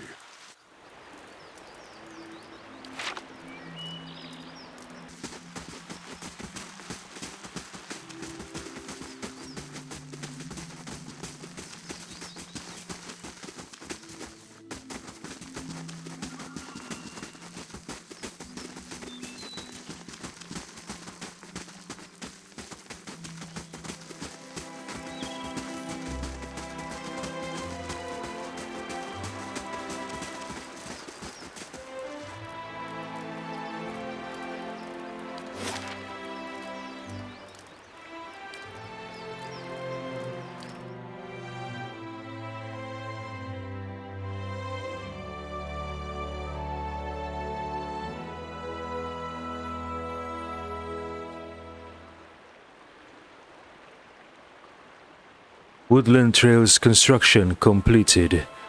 I see. What's next?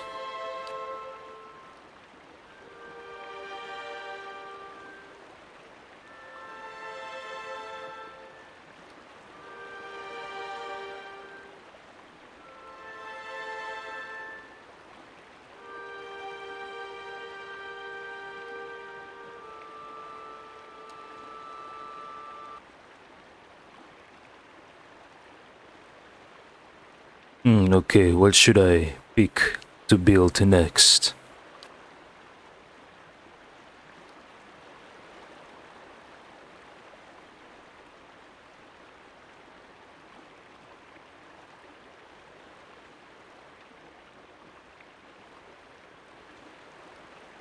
What about towers?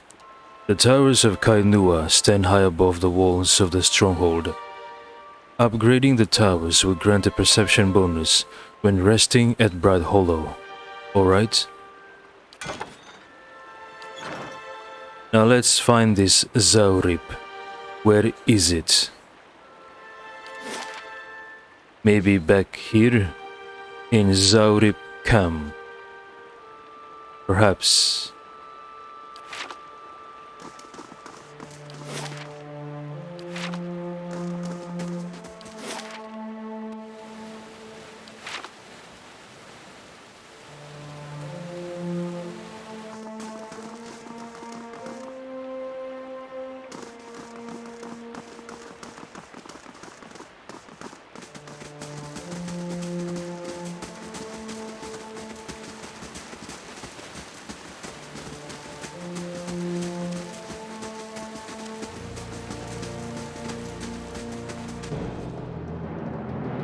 Of course. How many enemies are there?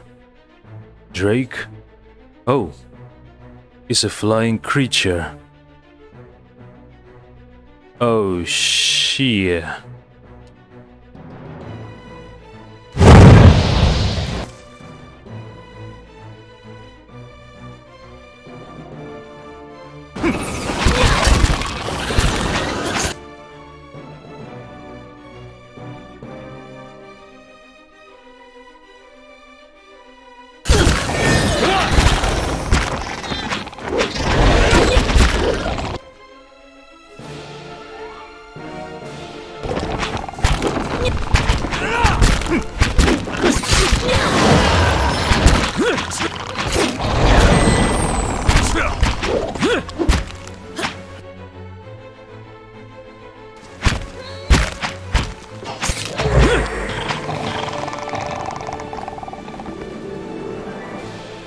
Alright. Alright. Yeah.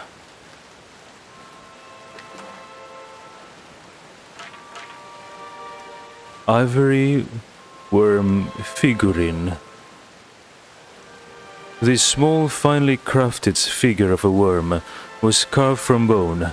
Though the shape of it is crude, it is covered in ornate details, such as the scales upon its head and back, and the sharp teeth within its maw. Summon 2 times worm. Opal. Opal has a base color of a pearly white, but it is among the world's most precious stones, in large part for the aesthetic beauty of the bright iridescence it displays, in addition to its general rarity.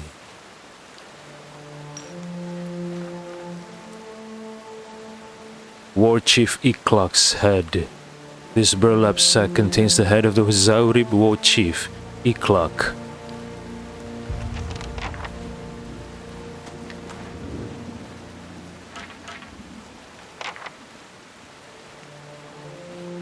This crude spears is decorated with feathers and beads. Zaurib Champion Spear.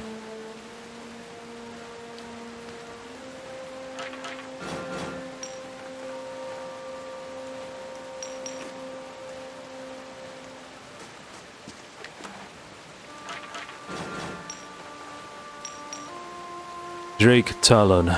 Sickle-shaped and impressively sharp. This talon was removed from the slain body of a drake.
Better indeed.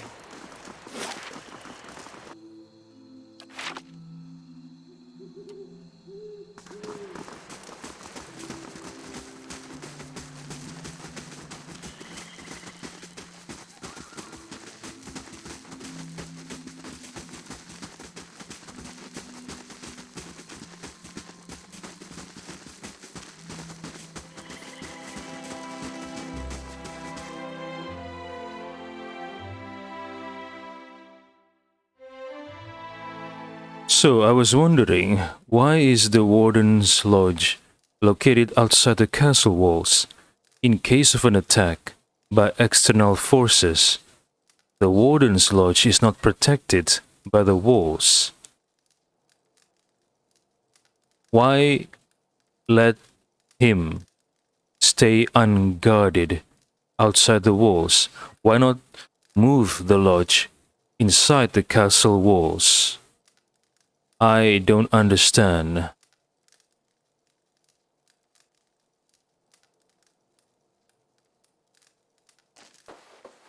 Welcome!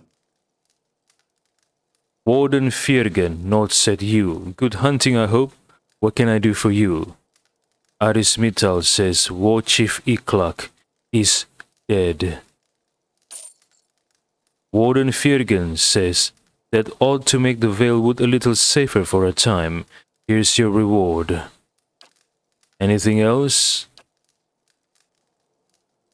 Warden Firgen shakes his head.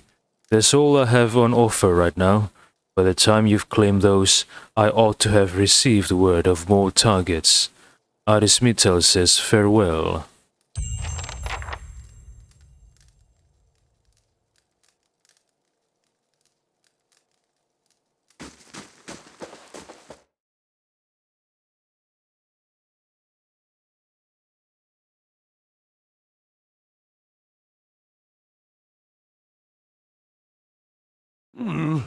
Looks a little healthier than before.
Tower's construction completed.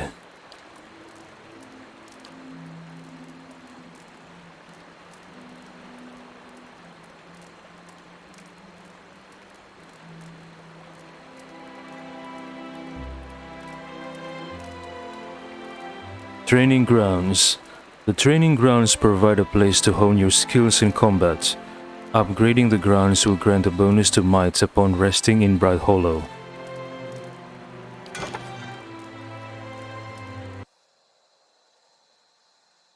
A supplicant has arrived from Gilded Vale, seeking 270 CP or an escort. Huh? Training grounds construction completed.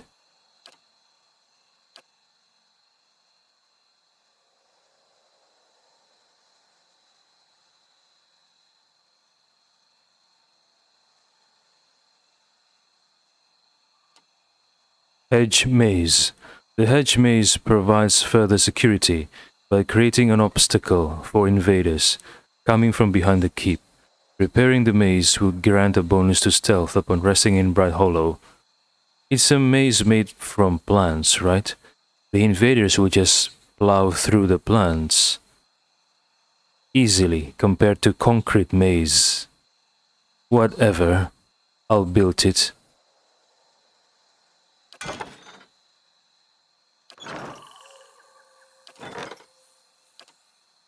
Supplicant. Supplicant living in 1 day, 25 hours. If ignored, -3 prestige, +0 security for 3 days. Minor reputation with Gilded Vale negative. Pay off to 70 CP. Send escort, what do you mean? Oh. What is a supplicant? Okay, hold on.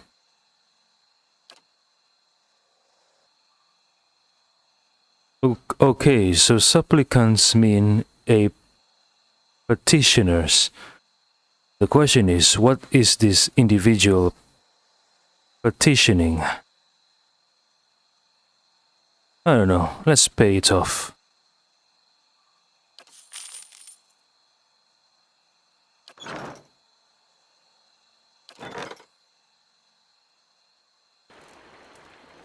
Hedge maze construction completed.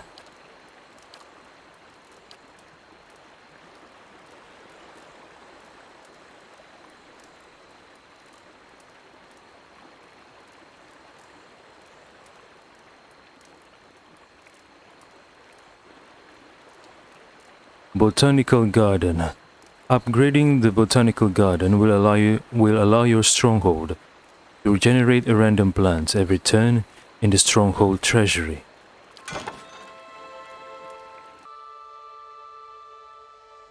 Botanical garden construction completed. Azuro, an exotic wares merchant, has arrived at your keep and requests an audience. Azuro, prestigious visitor, living in 7 days 25 hours. Azuro, an exotic wares merchant, has arrived at your keep and requests an audience. Am I going to grant him an audience in the castle?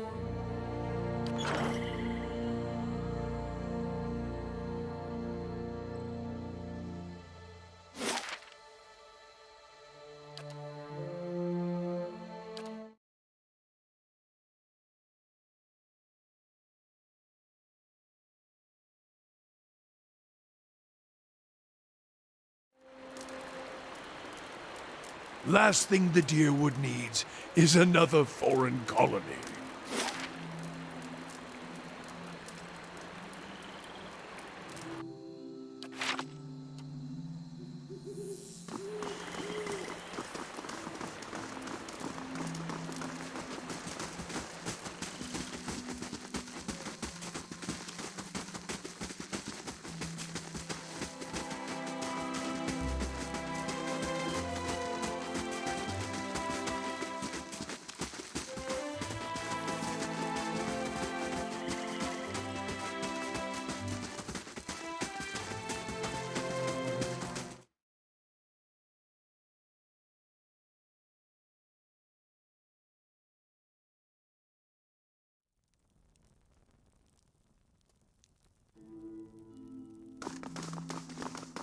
Is this where there he is. Azuro.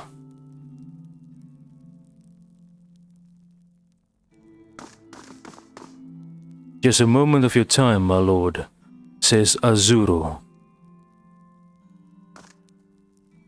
Azuro says, good tidings, my lord. I am Azuro, famed merchant, purveyor of many valuable and, dare I say, rare objects. And so I would like to remain. I have an urgent matter to discuss with you, something you will want to resolve as quickly as I am certain. Arismital says, very well, let's hear it. You call your allies together and motion for the petitioner to step forward.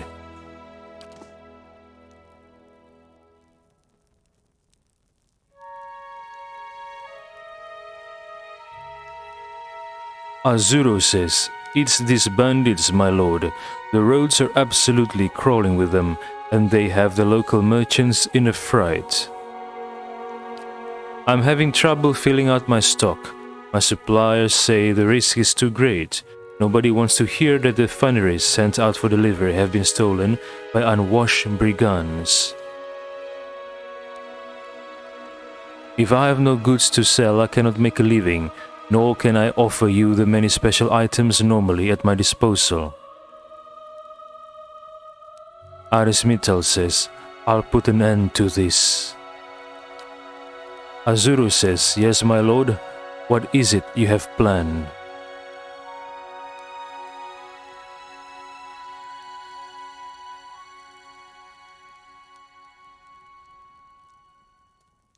Azuro watches you curiously, his hands folded eagerly in front of him. Okay. So I give him coin, or I can send someone. It's the second option, I think. My name has worth in these parts. I'll personally ensure the delivery and cover all losses that occur, that should allay any fears. Yeah, why not? Just throw money at problems and it will go away. Maybe. Give 5,000 CP. Azuro says, quiet.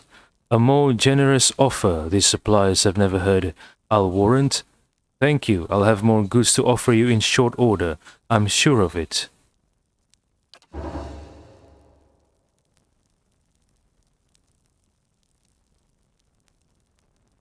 Who is that Azuro guy, huh?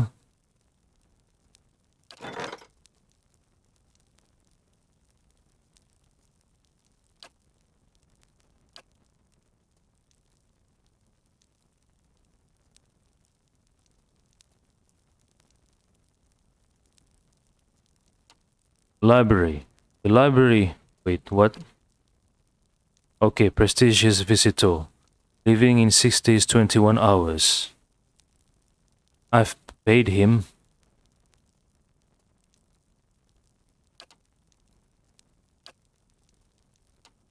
The Library of Kaidnua contains countless volumes of ancient lore. Upgrading the library will grant a lore bonus upon resting at Bright Hollow. Purchase.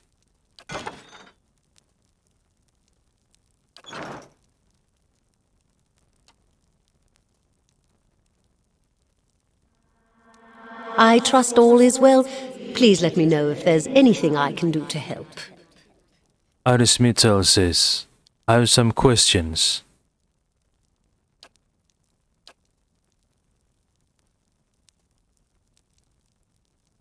Stewart says, I have to say, my lord, you've done an impressive job of restoring the keep's defenses. I don't think a mouse could sneak past the walls. Okay. Well, on to business, says Stewart.